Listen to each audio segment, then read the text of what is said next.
Okay, good morning, everybody. I had a great question from our friend X Morning Star X or Midnight Star X. I don't remember. I'm kind of tired. Didn't get much sleep. The question, I didn't really read it that carefully, but kind of the gist of it was, how do we understand? I mean, it's a big philosophical question that I'm not really worthy to answer, but I like to dabble a little bit into answering somewhat. And the issue here really is, what is the will of God?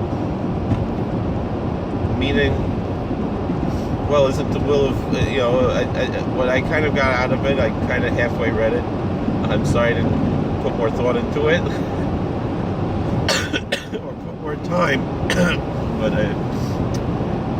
my holy ancestor, the Chavas Yoyer, would often in his chuvas, in his responsa, he would sign Hatorud Yoyer Bachrach, Yoyer Chaim Bachrach, or Chaim Yoyer Bachrach. And Hatorud, I'm also not maybe in the mechina of on the level that the Chavas Yoyer was Hatorud, but I'm also at the level of Hatorud, the busy one, the one who's overwhelmed with a lot of things too. I don't feel overwhelmed, to be honest, which is a good thing.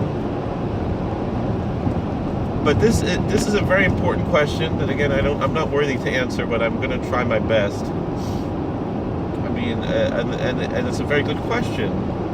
If everything's the will of God, so wasn't it the will of God that Nancy Pelosi should be the Speaker of the House? Wasn't it the will of God that, I once saw a liberal Christian website of a liberal church, I believe an actual physical church, in their website, and they were saying in their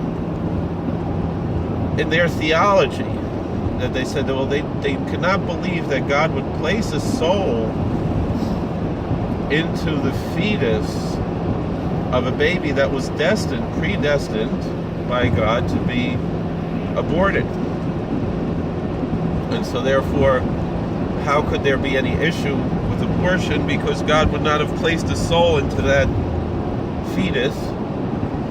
Now, it comes down to, I think it's a major difference between Christianity and Judaism, and I want to preface this that I don't mean this to be disrespectful to Christianity or to Islam, but there is obviously a clear demarcation between religions. Christianity is not Judaism, Islam is not Christianity. There's a certain point where these religions split and they became separate religions, and there's reasons why the pious Jew does not become a Christian or Muslim, or the pious Christian does not become a Muslim, or for that reason revert to Judaism.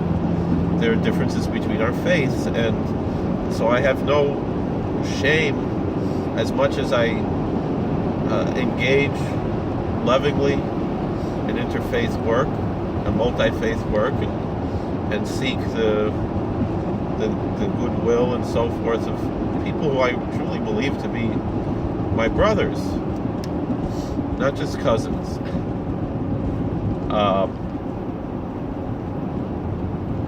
But I'm here to, when I sit with my fellow chaplains, whether they be Christian or Muslim or Buddhist or Native American, whatever they are, I feel a sense of brotherhood and with them, even though we have obvious differences both in theology and in form of our faith. And a major difference between Judaism and, for sure, Protestant Christianity is how, Protestant Christianity in particular will often accuse Catholicism and Orthodoxy and Christianity and Judaism and Islam of legalism. And that's a dirty word for many Protestants, not all Protestants, but for many Protestants, and even really essentially even for the most liturgical Protestant, it's still what to say that legalism is a dirty word.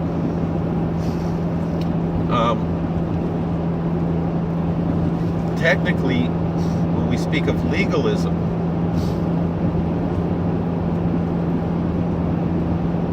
there's a particular religion, legalism, that existed in ancient China. And Confucianism, in a way, was a movement that grew out of the legalism tradition, and it's hard to say whether it reformed it somewhat, or it revealed its, or it was a revival movement within the legalist tradition. But meaning going back to the old ways and things like that, which again a lot of other religions claim that. Islam certainly claims that they are a restoration of something that was lost, which to me is rather silly. I can still find, and I think even a lot of Muslims feel the same way, but they live their faith and they live their religion. And we've spoken before the difference between faith and religion. But what the Protestants often will derisively refer to as legalism is what they will also call religion, and they'll often say, well, they don't practice a religion, they practice a relationship. They engage in a relationship. It's not mere practice of religion. And of course, again, it depends on what kind of Protestant you're talking about. But then the same thing in the Jewish world. Rabbi Victor Miller would say Judaism is not a religion. But when he says that, he means something different in a certain sense, meaning that it's in a category all by itself, and to put Judaism in the category with any other religion is the same like putting our God in the category with other gods, which is impossible. That's what Rabbi Miller meant, and that can be easily misunderstood, because certainly Rabbi Miller, as an outspoken anti-Zionist, would say that it's the religious aspects of Judaism that is what really counts, and not the cultural or nationalist aspects of the Jewish community, of various Jewish communities as they exist. And it's not really of the Jewish community, because obviously within the various Jewish communities there are different opinions about Zionism, and people should be aware of that. Probably one of the only things that upsets me about President Trump, who I admire very much, I see him as a man who turned his whole life around. I see the presidency for the president as a penance, as opposed to what it would have been for Hillary Clinton, an aspect of her arrogance.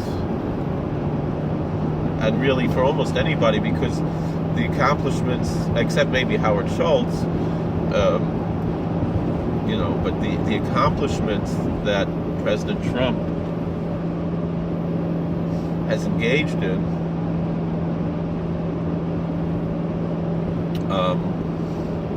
before the presidency are in a way, greater than his attainment to the presidency, and he's using the presidency only to serve the American people and not to serve himself.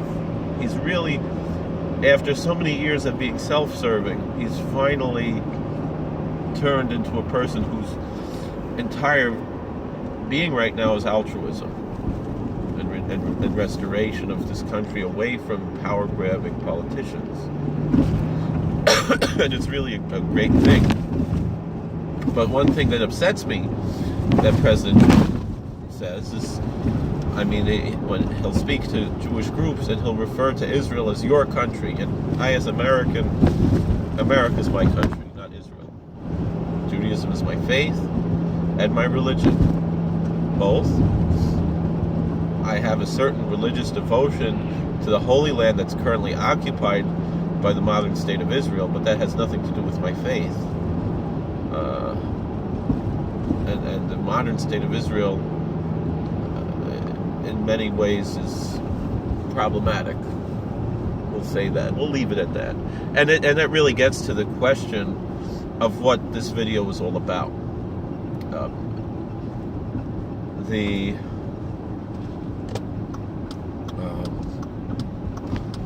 question is, if certain things are God's will, don't we have to support them? So, and this question was posed to the Brisker Rav, who I would say coincidentally, in a certain sense, I share his first and middle name, Yitzchak Zev.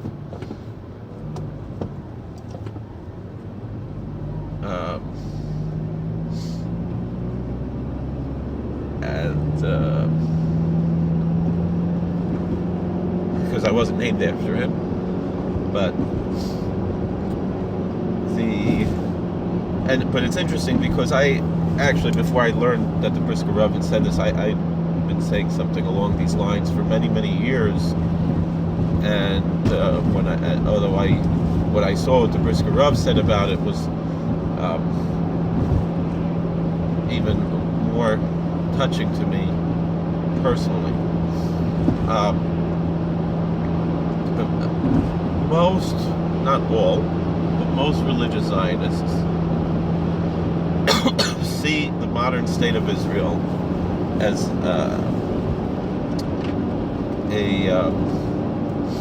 a step in the Messianic process. And many Restorationist Christians see that in the same way, obviously, with a different Messiah. But they see it as that this is in the religious Zionist liturgy, they speak of Reishis Smichas Gulasenu, that the foundation of the modern state of Israel is the beginning of the flowering of our redemption. Meaning it's a recognition that the redemption is not complete, but it's is that my wife in front of me? No, that can't be. But it's a step in that direction. It's almost the same car as the New York license plate. The license plate seems very similar, whatever. But I know she's not over here. Is it the same car? I don't know. I know it's not my wife. It's not the same car, but it came from the same dealership. So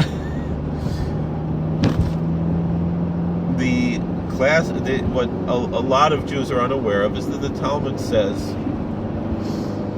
that the Jews were made to take several oaths, whether it's 3 oaths or 4 oaths or 6 oaths, but they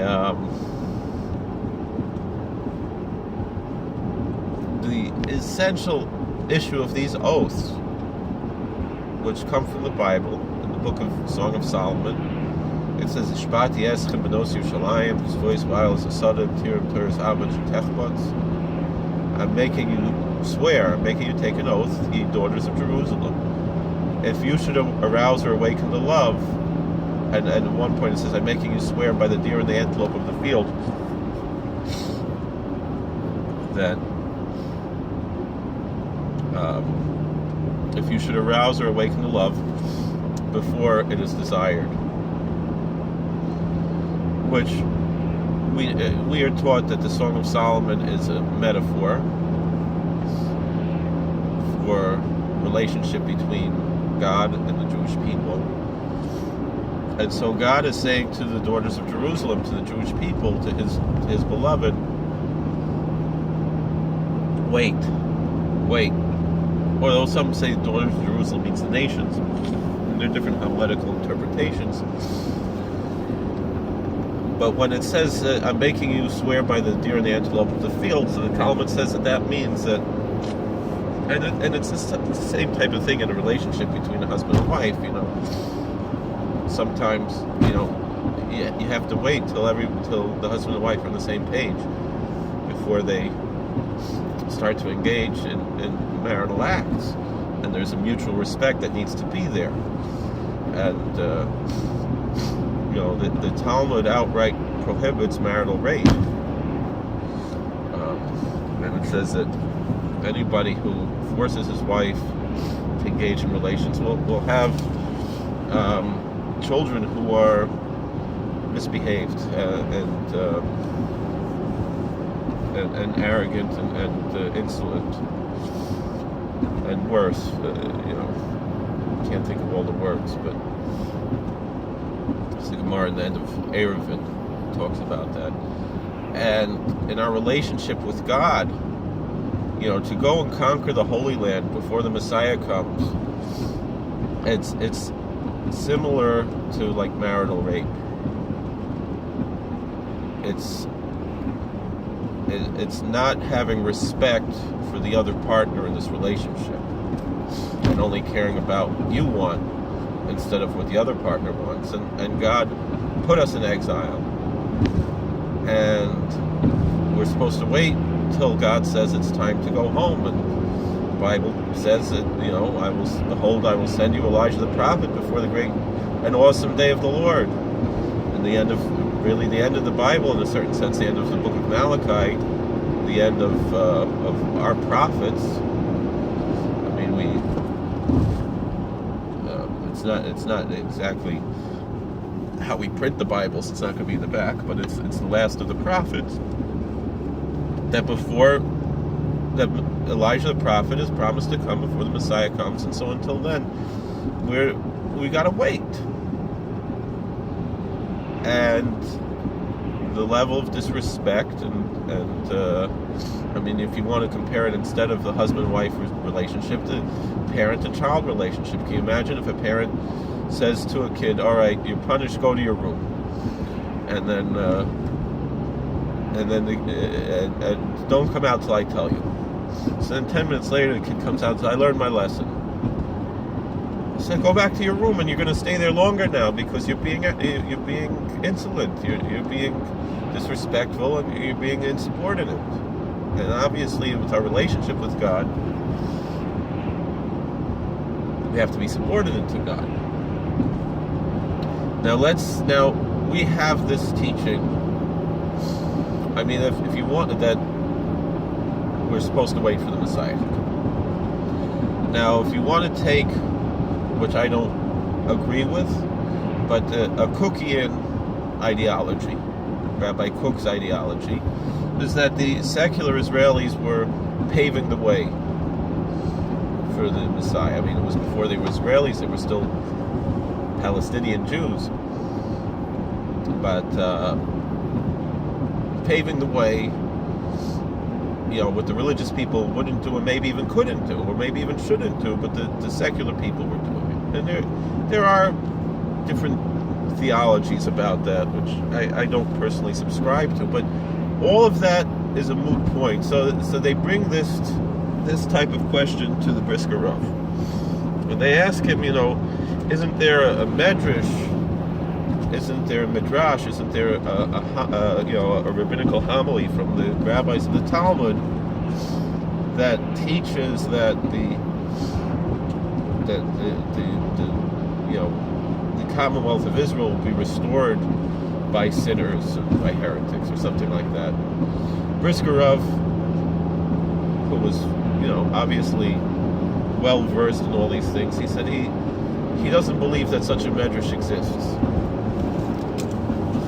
and perhaps he would even go so far as to say that if someone would show it to him, he would say it's a forgery, because there are forgeries in the Jewish literature, in the Jewish religious literature. There are forgeries. But he said even if that's the case, it doesn't make a difference.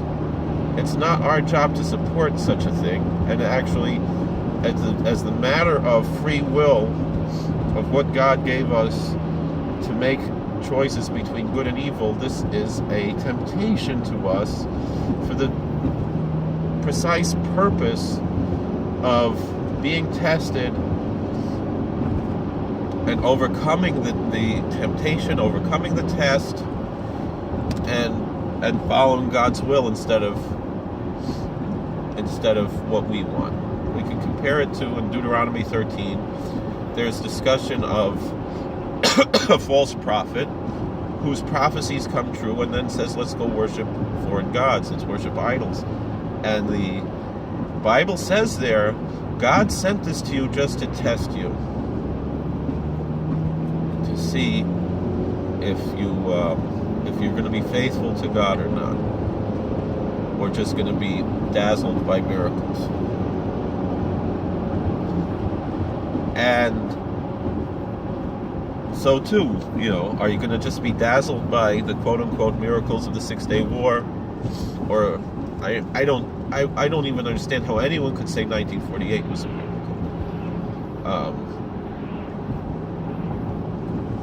Other than the same way a tree growing is a miracle, but I'm talking about in the sense of, again, going back to legal issues, legalistic issues.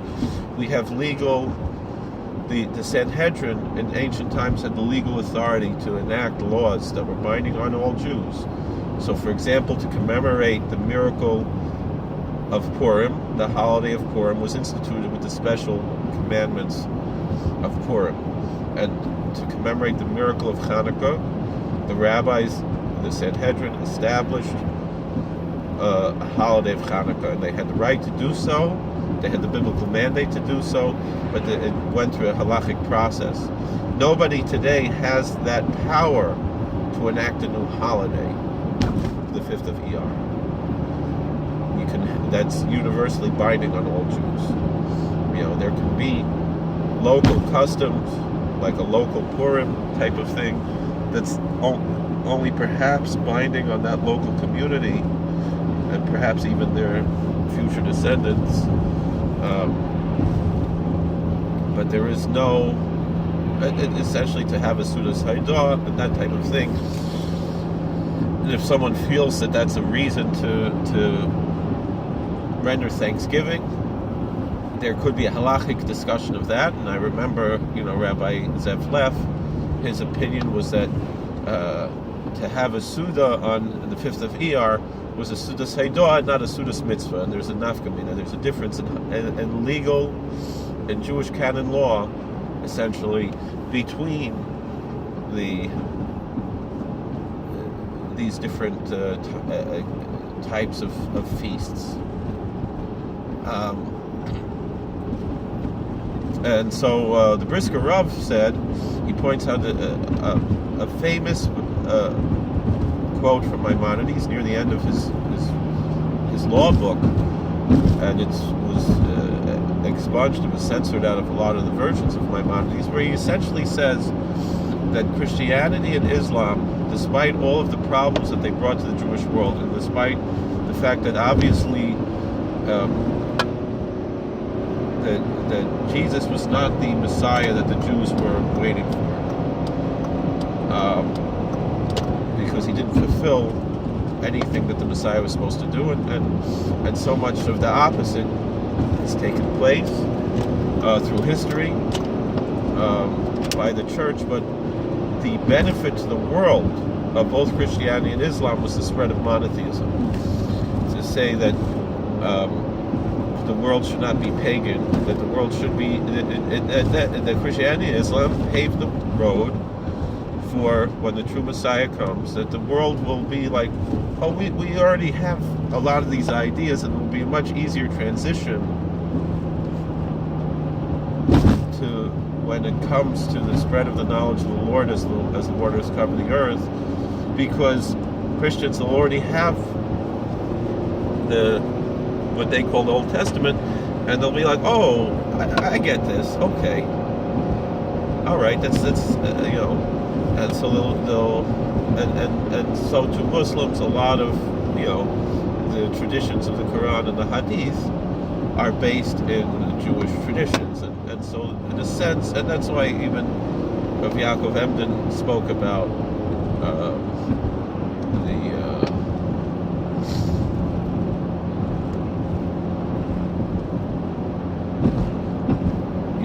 how the church spread Judaism, spread Torah more than any other institution.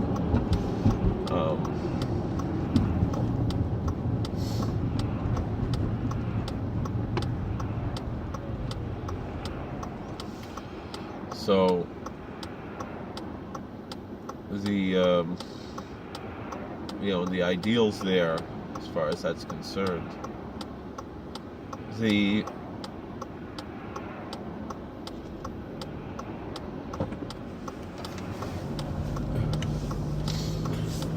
but that being said, so if that's the case, it was Maimonides sees that it was the will of God that these religions should exist, Christianity and Islam. Does that mean, therefore, that we should support the church, that we should support the mosque as Jews? And the answer is no, because Jewish law prohibits us from doing that. And to most Jews, it would be obvious, even to the least religious Jew, it would be obvious to a certain extent. Now, that doesn't mean that we can't share certain good deeds with our Christian and Muslim neighbors. It doesn't mean that we wouldn't be, we can't perhaps, donate to a Christian food bank or something like that. But to say, it doesn't necessarily mean we should, but doesn't necessarily mean that we can't. But to go and say that that we should go and be building churches, no, that's not. We're Jews. We're not Christians, and we can have respect and realize, we're in the exiled state, and that's and we live. We're supposed to, like Jeremiah said, pray for the welfare of all of our neighbors, because our welfare is based on their welfare, and certainly we have more in common with Christians and Muslims than we did with the Babylonians that Jeremiah was talking about. But that being said, it's not for us to support it, and in many ways, for certain aspects, it's specifically designed that by God, for us to oppose certain things to a certain extent, and so we are opposing, not Zionism, or we're opposing abortion. I mean, with these things, we should really be united with the church and the mosque, against abortion, against certain things. Is it God's will that these things exist? Perhaps. Yes, of course, everything's God's will, but it's also God's will that we use our free will to fight against evil that God created for the purpose of testing us and seeing, how our fidelity to God, and that purpose of that is for our spiritual growth. Thank you for watching. God bless. Please like and subscribe.